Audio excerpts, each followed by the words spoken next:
औज़ुबिल्लाहि मिनश्शैतानिर्रजीम बिस्मिल्लाहिर्रहमानिर्रहीम। आज का बेटा हमारा टॉपिक है halogenation of alkane.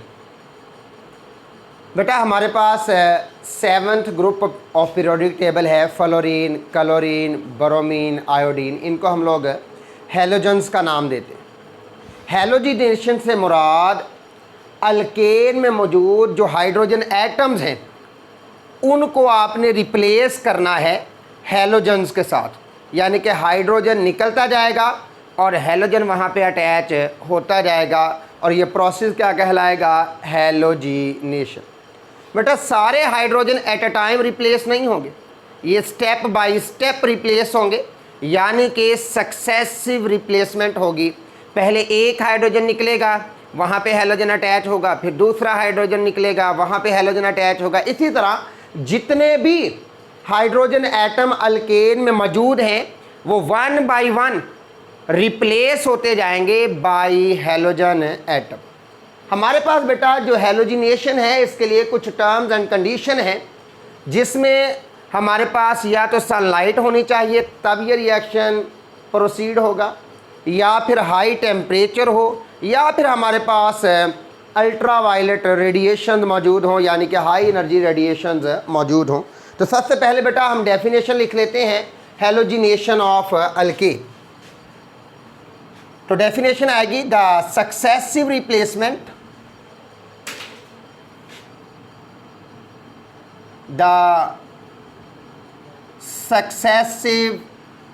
Replacement of hydrogen from alkane by halogen atom। The successive replacement, एक एक करके हाइड्रोजन रिप्लेस होते जाएंगे फ्रॉम अल्केन, अल्केन में से बाई हैलोजन एटम। किसकी मौजूदगी में? इन द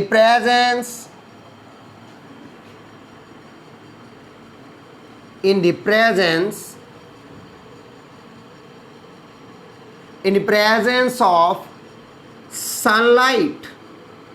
सर इस रिएक्शन के लिए एनर्जी रिक्वायर्ड है, वो एनर्जी सनलाइट से मिल जाए या फिर or at high temperature or UV radiation, या फिर बेटा हमारे पास अल्ट्रा वायलेट रेडिएशन हो, तब ये रिएक्शन प्रोसीड करता है। तो डेफिनेशन हो गई the successive replacement of hydrogen atom of alkane by of आएगा बेटा of alkane by halogen atoms in the presence of sunlight or at high temperature or ultraviolet radiation is called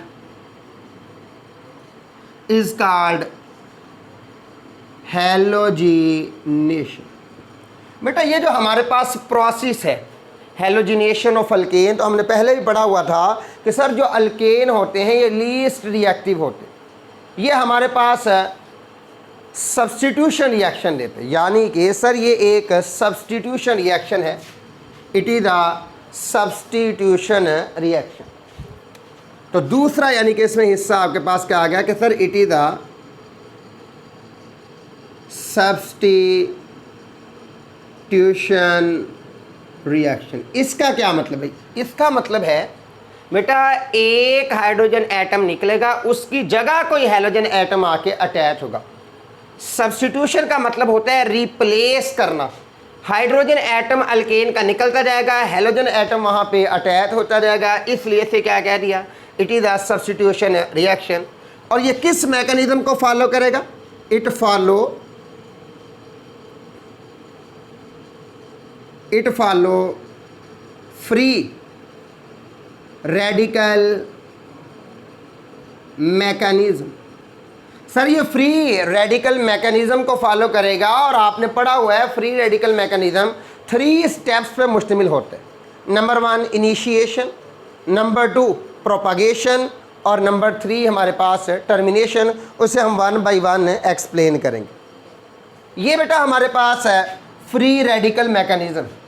हमारे पास ये जो हैलोजन एटम है, ये जो मैंने definition में लिखे हैं कि सर ये हमारे पास हैलोजन एटम, ये हमारे पास बेटा फ्लोरीन, क्लोरीन, ब्रोमीन, आयोडीन, इनमें से कोई भी हो सकता है, लेकिन fluorine is more reactive than chlorine and chlorine is more reactive than bromine और bromine is more reactive than fluorine. तो order of reactivity of halogen with alkane क्या है बेटा हमारे पास?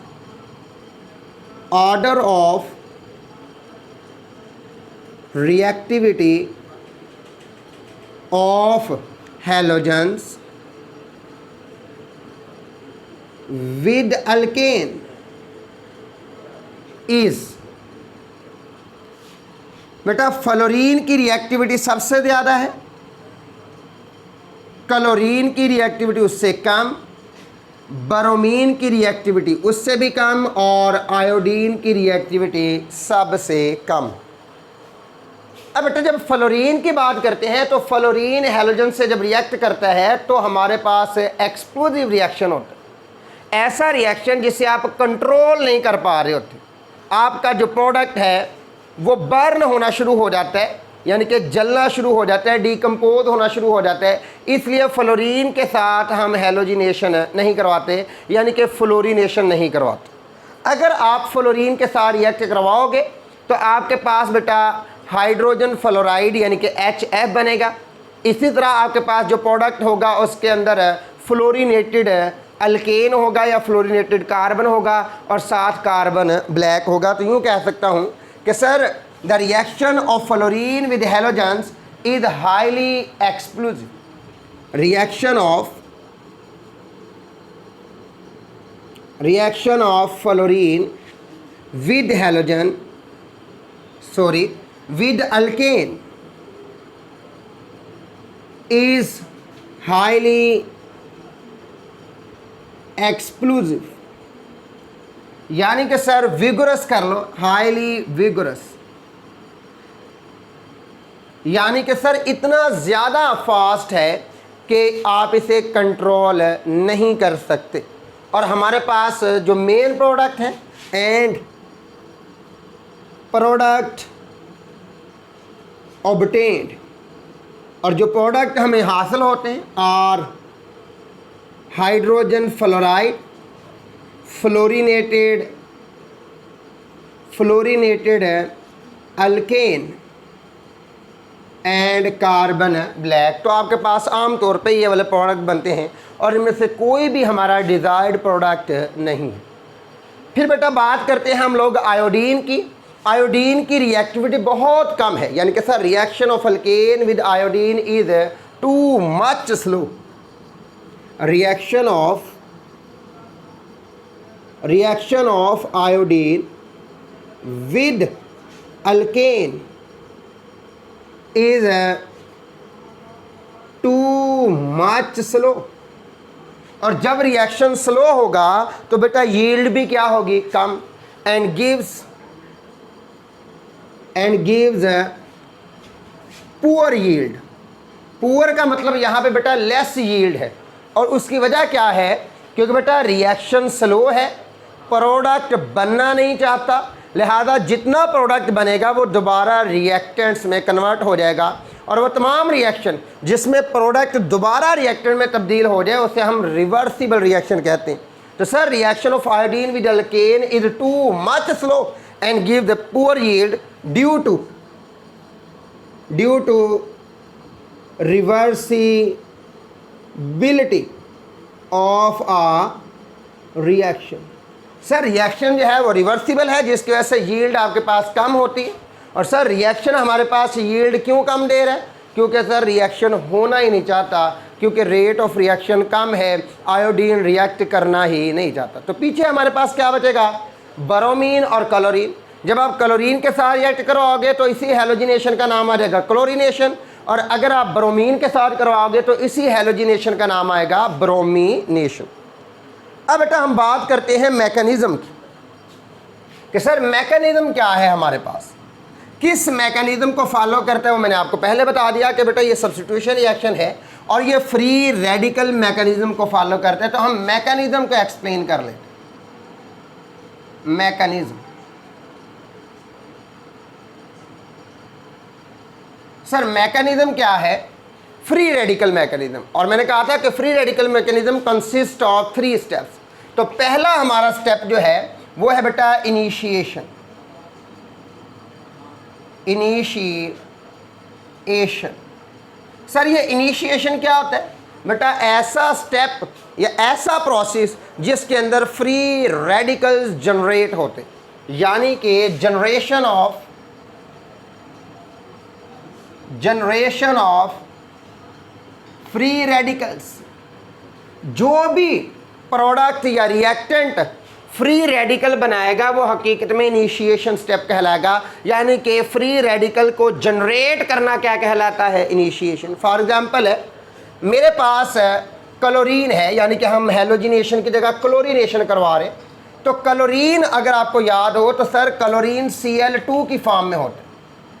ये आपके पास बेटा क्लोरीन का एक मॉलिक्यूल है, और चूंकि मैंने कहा कि ये रिएक्शन जो है ये सनलाइट की मौजूदगी में होता है, या फिर हाई टेम्परेचर पे होता है, या फिर हमारे पास यूवी रेडिएशन की मौजूदगी में होता है। तो बेटा यहाँ पे आप Hμ लिख सकते हैं। इसका मतलब होता है कि सर हमारे पास रेडिएशन है, एनर्जी। जब बेटा इसे हीट मिलेगी, इसे एनर्जी मिलेगी, तो दोनों एटम इक्वली इलेक्ट्रोनेगेटिव हैं। दोनों इस इलेक्ट्रॉन पेयर को, जो इनके दरमियान बॉन्ड है, इसमें 2 इलेक्ट्रॉन है, इनको इक्वली अपनी तरफ अट्रैक्ट करेगा, due to which this bond will break from the centre. और सर आपका जो बॉन्ड है वो सेंटर से ब्रेक होगा। बॉन्ड में चूंकि 2 इलेक्ट्रॉन होते हैं, तो बेटा एक इलेक्ट्रॉन एक क्लोरीन की तरफ मूव करेगा और दूसरा इलेक्ट्रॉन दूसरे क्लोरीन की तरफ। एज ए रिजल्ट हमारे पास बेटा 2 पार्टिकल बनेंगे और दोनों सेम होंगे, क्लोराइड और ये भी। तो ये फ्री रेडिकल क्लोरीन के आपके पास बनेंगे। सर हमारे पास free radical is the most reactive species present in nature. तो हमारे पास इक्वल बॉन्ड जो है वो ब्रेक हुआ है, एक इलेक्ट्रॉन एक क्लोरीन की तरफ, दूसरा इलेक्ट्रॉन दूसरे क्लोरीन की तरफ। हम इस क्लीवेज को होमोलिटिक क्लीवेज का नाम देते हैं, यानी कि सर इक्वली ब्रेक होना, होमोलिटिक क्लीवेज। सर यहाँ पे हमारे पास 2 इलेक्ट्रॉन में से इक्वल इलेक्ट्रॉन डिस्ट्रीब्यूट हो जाएंगे, इलेक्ट्रॉन डेंसिटी दोनों को इक्वल मिलेगी। ये जो रेडिकल है इनका जनरेट होना क्या कहलाता है? इनिशिएशन। ऐसा स्टेप जिसके अंदर फ्री रेडिकल जनरेट हो क्या कहलाता है बेटा? इनिशिएशन। दूसरा स्टेप है हमारे पास प्रोपागेशन।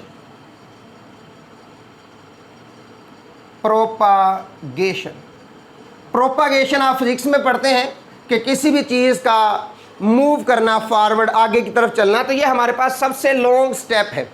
जब तक प्रोडक्ट नहीं बनता ये सिस्टम चलता रहेगा, रिएक्टेंट रिएक्ट करता जाएगा और आपको एक फाइनल प्रोडक्ट देने की कोशिश करेगा। प्रोपागेशन में बेसिकली रिएक्शन होता है और साथ फ्री रेडिकल भी जनरेट होते हैं। 2 काम होते हैं, यानी कि सर हमारे पास the step which involve chemical reaction, which involve chemical reaction and generation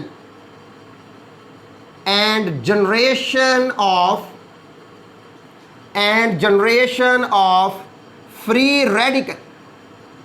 यहाँ पे फ्री रेडिकल्स भी जनरेट होंगे और साथ साथ रिएक्शन भी होगा, और अगर रिएक्शन होगा तो प्रोडक्ट ज़रूर बनेगा।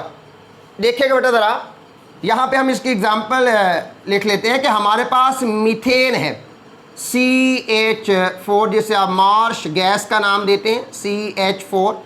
कार्बन और हाइड्रोजन में ज़्यादा इलेक्ट्रोनेगेटिविटी डिफरेंस ना होने की वजह से ये नॉन पोलर मॉलिक्यूल कंसिडर किया जाता है।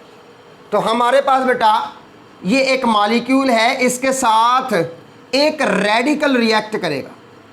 यहाँ से पता चलता है कि सर प्रोपागेशन में हमेशा 2 स्पीशीज रिएक्ट करेंगी, जिनमें एक रेडिकल होगा और एक मोलेक्यूल होगा। याद रखिएगा प्रोडक्ट हमेशा फ्री रेडिकल का बनेगा। जो भी फ्री रेडिकल होगा प्रोडक्ट उसका बनेगा। यहां पे क्लोरीन फ्री रेडिकल है तो प्रोडक्ट क्लोरीन का बनेगा, और दूसरा सबस्टांस फ्री रेडिकल में कन्वर्ट होगा। देखिएगा, अगर आप इसे हीटअप करें सनलाइट की मौजूदगी में तो बेटा यहां से कार्बन और हाइड्रोजन के दरमियान होमोलिटिक क्लीवेज हो जाएगी, ये बॉन्ड ब्रेक हो जाएगा। एक इलेक्ट्रॉन हाइड्रोजन की तरफ मूव करेगा और दूसरा इलेक्ट्रॉन कार्बन की तरफ। तो सर हाइड्रोजन की तरफ इलेक्ट्रॉन मूव करेगा तो हाइड्रोजन के पास एक इलेक्ट्रॉन आ जाएगा, hydrogen will be converted into free radical, और वो फ्री रेडिकल हाइड्रोजन इस फ्री रेडिकल क्लोरीन के साथ कंबाइन होगा, इलेक्ट्रॉन्स को शेयर करेगा और कोवलेंट बॉन्ड डेवलप करेगा, यानी कि आपके पास बनेगा HCl। और साथ बेटा कार्बन के ऊपर इलेक्ट्रॉन मौजूद है, लिहाजा आपके पास मिथाइल फ्री रेडिकल बन जाएगा, यानी कि कार्बन हाइड्रोजन हाइड्रोजन हाइड्रोजन और ये बेटा free radical methyl free radical. Methyl free radical further react करेगा। प्रोपागेशन का मतलब ही क्या है, जो भी चीज़ बनेगी वो जब तक स्टेबल नहीं हो जाती वो फर्दर रिएक्ट करती रहेगी। मिथाइल फ्री रेडिकल है आपके पास कार्बन हाइड्रोजन हाइड्रोजन हाइड्रोजन और ये बेटा इसका इलेक्ट्रॉन। ये चूंकि फ्री रेडिकल है तो फ्री रेडिकल मॉलिक्यूल से रिएक्ट करेगा। मैंने आपको पहले बताया प्रोपागेशन में दो तरह के सबस्टांस पार्टिसिपेट करेंगे, जिसमें एक मॉलिक्यूल होगा और एक फ्री रेडिकल होगा। याद रहे कि बेटा मॉलिक्यूल भी न्यूट्रल होता है और फ्री रेडिकल भी न्यूट्रल ही होता है। यहाँ पे बेटा चूंकि सेम एटम्स के दरमियान बॉन्ड है तो यहाँ भी होमोलिटिक क्लीवेज होगी due to absorption of radiation. Homolytic cleavage होगी तो एक इलेक्ट्रॉन मूव करेगा क्लोरीन की तरफ, दूसरा दूसरे क्लोरीन की तरफ, ये दोनों फ्री रेडिकल में कन्वर्ट हो जाएंगे। फ्री रेडिकल से इलेक्ट्रॉन को शेयर करेगा और कोवलेंट बॉन्ड डेवलप करवाएगा, यानी कि हमारे पास बनेगा बेटा कार्बन हाइड्रोजन हाइड्रोजन हाइड्रोजन और यहाँ पे क्या लग जाएगा क्लोरीन, साथ बेटा एक फ्री रेडिकल क्लोरीन का डेवलप हो जाएगा। ये जो आपके पास प्रोडक्ट है ये आपके पास है बेटा क्लोरोमीथेन या methyl chloride. Methyl chloride methyl chloride ये बेटा इसी तरह सिस्टम चलता रहेगा, लेकिन हमारे पास ये जो फ्री रेडिकल्स हैं इनके पास बेटा इक्वल अपॉर्चुनिटी होगी कि ये आपस में भी रिएक्ट कर जाएं। दोनों रेडिकल भी आपस में रिएक्ट कर सकते हैं, वो दोनों सेम रेडिकल हो, वो दोनों मुख्तलिफ रेडिकल्स हो। जब भी रेडिकल्स आपस में टकराएंगे सिस्टम स्टॉप हो जाएगा, फर्दर प्रोडक्ट नहीं बनेगा। और जब फर्दर प्रोडक्ट नहीं बनेगा आप इसे टर्मिनेशन का नाम देंगे, यानी कि हमारे पास बेटा यहाँ पे इसे मैं थोड़ा सा क्लोज कर रहा हूँ, इसे हम बाद में एक्सप्लेन करते हैं, बाद में इसे कंप्लीट करते हैं, लेकिन इससे पहले हम टर्मिनेशन को एक्सप्लेन कर लेते हैं कि सर टर्मिनेशन क्या होता है। टर्मिनेशन हमारे पास ऐसा स्टेप है जिसमें हमेशा फ्री रेडिकल कंबाइन होंगे और आपके पास प्रोडक्ट बनेगा, यानी कि free radical combine together and form product. For example है ये भी पॉसिबिलिटी है कि सर हमारे पास मिथाइल रेडिकल क्लोरीन रेडिकल के साथ रिएक्ट कर जाए, यानी कि CH3 radical plus Cl radical combine together under the same condition. हमारे पास CH3Cl मिथाइल क्लोराइड बन जाए। एक पॉसिबिलिटी ये भी है कि सर दो मिथाइल ग्रुप आमने सामने आ जाए CH3 और इनमें क्लूजन हो जाए, और अगर वो क्लूजन इफेक्टिव है it will be converted into product. तो हमारे पास दोनों रेडिकल आपस में मिलेंगे CH3 तो आपके पास इथेन बन सकता है।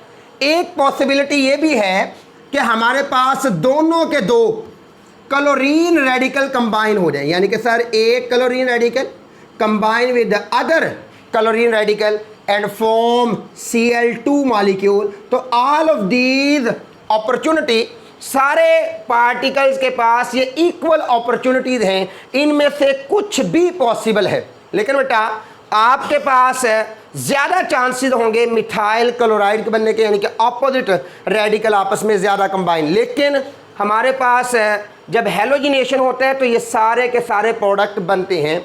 जब भी ये बनेंगे ये सिस्टम को टर्मिनेट करने की कोशिश करेंगे, ये सिस्टम को प्रोसीड होने से रोकेंगे और आपका रिएक्शन स्टॉप हो जाएगा। फ्री रेडिकल वो वह चीज़ है जो सिस्टम को प्रोलॉन्ग टाइम मूव करवाएगी। अब हम बात करते हैं बेटा दोबारा से प्रोपागेशन की, तो हमें बैक जाना पड़ेगा। सर ये सेट कीजिएगा, देखिए बेटा ज़रा, हमारे पास प्रोपागेशन है। मैं यहीं से स्टार्ट करता हूँ कि ये जो आपके पास स्टेप 2 है प्रोपागेशन का, मिथाइल रेडिकल CH और Cl, सॉरी टू से, मिथाइल क्लोराइड, ये बेटा रिएक्ट करेगा combine with Cl radical, chlorine से रिएक्ट करेगा और आपके पास बेटा मैंने पहले कहा था कि रेडिकल का प्रोडक्ट बनेगा, लिहाजा यहाँ से हाइड्रोजन का बॉन्ड ब्रेक हो जाएगा, होमोलिटिक क्लीवेज होगी। जब होमोलिटिक क्लीवेज होती है तो बेटा इलेक्ट्रॉन इक्वली डिस्ट्रीब्यूट होते हैं, एक इलेक्ट्रॉन हाइड्रोजन की तरफ और एक इलेक्ट्रॉन कार्बन की तरफ। बेटा हाइड्रोजन क्लोरीन से रिएक्ट करेगा और क्या बना देगा, HCl प्लस, आपके पास फ्री रेडिकल जनरेट होगा। कार्बन के साथ 2 हाइड्रोजन है, आप जिधर मर्जी लगा दे बेटा, इससे कोई प्रॉब्लम नहीं है, और साथ में एक क्लोरीन है और कार्बन पे फ्री रेडिकल मौजूद है। ये आपके पास फ्री रेडिकल बन गया। अब नेक्स्ट स्टेप में ये फ्री रेडिकल मॉलिक्यूल से रिएक्ट करेगा, CHCl radical combine with molecule Cl। तो मैंने कहा था बेटा फ्री रेडिकल मैकेनिज्म में पहले रेडिकल बनेंगे फिर वो आपस में कंबाइन होंगे, यहाँ से बेटा होमोलिटिक क्लीवेज हो जाएगी और जब होमोलिटिक क्लीवेज होती है तो फ्री रेडिकल बनेंगे। एक फ्री रेडिकल इस कार्बन के साथ कंबाइन होगा और हमारे पास प्रोडक्ट क्या बनेगा, कार्बन, हाइड्रोजन, हाइड्रोजन, यहाँ पे क्लोरीन और एक क्लोरीन बेटा ये इसके साथ और अटैच हो गया, साथ में एक फ्री रेडिकल भी डेवलप हो गया। तो ये आपके पास बन गया डाईक्लोरोमीथेन या फिर मिथाइल डाईक्लोराइड। तो मैं लिख रहा हूँ डाईक्लोरोमीथेन, आप इसे मिथाइल डाईक्लोराइड भी कह सकते हैं। फ्री रेडिकल बेटा आपके पास मॉलिक्यूल से अगेन रिएक्ट करेगा, यानी कि सर हमारे पास है डाईक्लोरोमीथेन, कार्बन, हाइड्रोजन, हाइड्रोजन, ये बेटा रहा क्लोरीन और यहाँ पे भी क्या मौजूद है, क्लोरीन, और क्लोराइड, सॉरी टू से, क्लोरीन रेडिकल फ्री रेडिकल से रिएक्ट करेगा, होमोलिटिक क्लीवेज हो जाएगी, यहाँ से बॉन्ड ब्रेक होगा, यानी कि कार्बन और हाइड्रोजन का बॉन्ड ब्रेक होगा। बच्चों का मोस्टली क्वेश्चन एक ही होता है कि सर ये कार्बन क्लोरीन का बॉन्ड क्यों नहीं ब्रेक होता। बेटा हमारे पास कार्बन और क्लोरीन के दरमियान है इलेक्ट्रोनेगेटिविटी डिफरेंस वाजिया है, ज़्यादा है, जिसकी वजह से बॉन्ड जो है वो स्ट्रोंगर है। अगर आपको याद हो चैप्टर नंबर 6 फर्स्ट ईयर में आपने पढ़ा था कि सर अगर हमारे पास इलेक्ट्रोनेगेटिविटी डिफरेंस मौजूद हो बिटवीन बॉन्डेड एटम तो एक एक्स्ट्रा फोर्स डेवलप होती है जो एटमों को मज़ीद आपस में जोड़ने का काम करती है। तो यहाँ पे बेटा फोर्स ऑफ अट्रैक्शन ज़्यादा है, लिहाजा ये बॉन्ड जल्दी ब्रेक नहीं होगा, फिर कार्बन हाइड्रोजन का बॉन्ड ब्रेक हो जाएगा। ये हाइड्रोजन इस क्लोरीन रेडिकल से कंबाइन होगी और हमारे पास बनेगा बेटा HCl प्लस बेटा आपके पास क्लोरीन, कार्बन पे फिर क्या पैदा हो जाएगा, फ्री रेडिकल, हाइड्रोजन, क्लोरीन और ये रहा क्लोरीन, ये आपका फिर बेटा कार्बन पे रेडिकल आ गया। ये फर्दर रिएक्ट करेगा मॉलिक्यूल से, यानी कि carbon, chlorine, chlorine, hydrogen, free radical बेटा ये किससे रिएक्ट करेगा, मॉलिक्यूल से। तो मैंने आपको पहले बताया बेटा जितने भी प्रोपागेशन में स्टेप होंगे एक मॉलिक्यूल होगा और एक फ्री रेडिकल। अब ये फ्री रेडिकल है तो मॉलिक्यूल किसका आएगा, क्लोरीन का, और क्लोरीन में कोवलेंट बॉन्ड है तो बेटा यहाँ भी होमोलिटिक क्लीवेज होगी और जब भी होमोलिटिक क्लीवेज होती है हमारे पास फ्री रेडिकल जनरेट होता है तो बेटा क्लोरीन यहाँ पे अटैच हो जाएगा।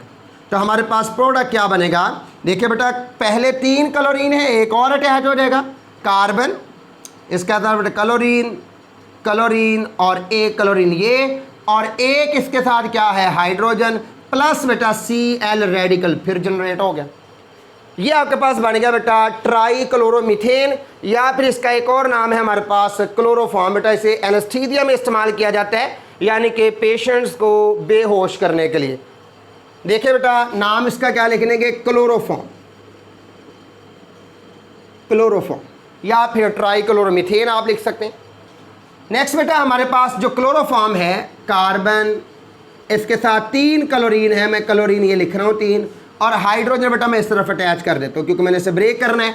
ये फ्री रेडिकल क्लोरीन से रिएक्ट करेगा, यहाँ से बेटा होमोलिटिक क्लीवेज होगी और हमारे पास प्रोडक्ट हमेशा किसका बनना है सर, फ्री रेडिकल का प्रोडक्ट बनना है। तो क्या बनेगा, HCl प्लस बेटा जी यहाँ पे कार्बन पे फिर इलेक्ट्रॉन मौजूद होगा, ये फिर आपके पास फ्री रेडिकल में कन्वर्ट हो जाएगा। कार्बन, कार्बन के साथ क्लोरीन, क्लोरीन और यहाँ भी क्या आ जाएगा क्लोरीन, और यहाँ पे बेटा एक इलेक्ट्रॉन। तो सर ये फिर आपके पास क्या बन गया, फ्री रेडिकल। फ्री रेडिकल फिर किससे रिएक्ट करेगा, मोलेक्यूल से। तो देखिएगा ज़रा बेटा, कार्बन 3 क्लोरीन है इसके साथ और कार्बन पे एक इलेक्ट्रॉन मौजूद है, और ये बेटा रिएक्ट करेगा Cl यानी कि Cl2 मॉलिक्यूल से, और हमारे पास होमोलिटिक क्लीवेज होगी under same condition of temperature जो आपने शुरू में बेटा अप्लाई किया था। सनलाइट की मौजूदगी में सारा रिएक्शन हो रहा है। तो हमारे पास इस कार्बन के साथ क्लोरीन अटैच हो जाएगा और 4 क्लोरीन टोटल हो जाएंगे। जब 4 क्लोरीन होंगे तो बनेगा कार्बन टेट्रा क्लोराइड और साथ बेटा एक Cl रेडिकल। तो इस तरह बेटा ये Cl रेडिकल फिर यहाँ पे आ जाएगा आपके पास, यानी कि इनिशिएशन में जो क्लोरीन रेडिकल था ये वो ही डेवलप हो गया, वो नेक्स्ट प्रोपागेशन में चलता जाएगा और वो दूसरा रिएक्शन, इस तरह चेन रिएक्शन चलता जाएगा। और जो चेन रिएक्शन होता है वो हमारे पास प्रोपागेशन कहलाता है। और चेन रिएक्शन के अंदर हमारे पास एक मॉलिक्यूल एक रेडिकल, और रेडिकल का हमेशा प्रोडक्ट बनता है और मॉलिक्यूल हमेशा रेडिकल में कन्वर्ट होता है। इस तरह बेटा हमारे पास more than 1 kind of product बनते हैं, यानी कि वैरायटी ऑफ प्रोडक्ट हमारे पास बन जाते हैं। ठीक है बेटा जी, तो यहाँ तक आपका जो है हेलोजिनेशन का टॉपिक वो कंप्लीट हुआ। अब हम पढ़ लेते हैं यूजेस ऑफ अल्केन। तो बेटा इससे मुझे थोड़ा सा रेज करना पड़ेगा, यूजेस ऑफ अल्केन। तो ये देख लीजिएगा बेटा, जो डेफिनेशन लिखी थी, the successive replacement of hydrogen atom of alkane. तो सर हाइड्रोजन एटम एक यहाँ पे निकल गया, दूसरा ये निकल रहा है बेटा हाइड्रोजन, तीसरा यहाँ पे, चौथा। तो 1 बाय 1 हाइड्रोजन निकलता जा रहे हैं। पहले 1 क्लोरीन अटैच था, फिर 2 क्लोरीन अटैच हो गए, फिर 3 हो गए, फिर 4, सक्सेसिवली हाइड्रोजन रिप्लेस होते जा रहे हैं किससे, बाई हेलोजन एटम। तो इसे हमने क्या नाम दे दिया, हेलोजिनेशन। अब नेक्स्ट टॉपिक है बेटा हमारा, छोटा सा शॉर्ट आंसर है कि sir what are the uses of alkane. तो देखिए बेटा, घरों में हम लोग नेचुरल गैस इस्तेमाल करते हैं, तो वो नेचुरल गैस में 80 to 90% या 80 to 85% पार्ट जो होता है वो मीथेन का होता है। किसका होता है बेटा, मीथेन। तो हम पढ़ के आ रहे हैं uses of alkane, uses of alkane. तो सर हम लोग घरों में जो नेचुरल गैस इस्तेमाल करते हैं बतौर फ्यूल, उसके अंदर 80 to 85% क्या होता है, मीथेन CH4, और बाकी बेटा उसमें इथेन प्रोपेन वगैरह मौजूद होते हैं। तो हम उसे बतौर फ्यूल इस्तेमाल करते हैं। तो sir number 1 it is used as fuel. Number 1 क्या बेटा, it is used as fuel. तो आप लोग खुद थ्योरी लिख लीजिएगा, इसे बतौर फ्यूल इस्तेमाल किया जाता है।